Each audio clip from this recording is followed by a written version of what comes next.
La team, est-ce que vous avez vu hier soir le match entre John Cena et Brock Lesnar? Vous voyez ce qui s'est passé hier soir? C'est exactement la raison pour laquelle je voulais pas que John Cena il redevienne gentil. Parce que moi, sincèrement, s'il y a un truc qui m'énerve avec la WWE, c'est parfois le booking qu'ils font pour certaines superstars. Pour celles et ceux qui n'ont pas veillé pour regarder le match hier soir, sachez que vous n'avez rien manqué. Parce que là, ce que vous voyez dans cette photo, just behind me, c'est exactement ce qui s'est passé pendant le match. Voilà. Ce qu'ils font actuellement avec John Cena depuis quelques années, c'est pourri. Franchement, je vous jure, il arrive, il fait des comebacks, tout le monde est content, c'est vrai, mais il fait des matchs, il perd.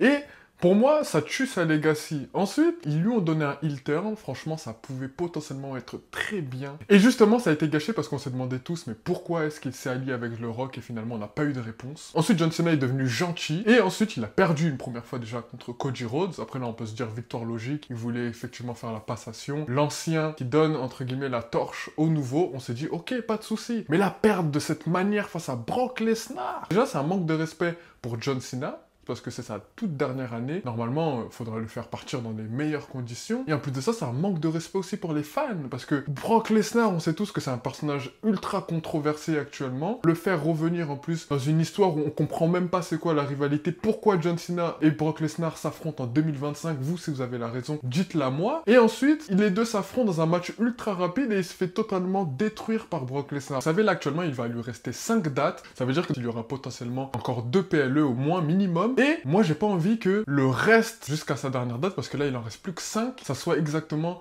ce genre de truc où on va le faire perdre, pour que lui, ça soit une sorte de strapontin permettant à certaines personnes de pouvoir avancer.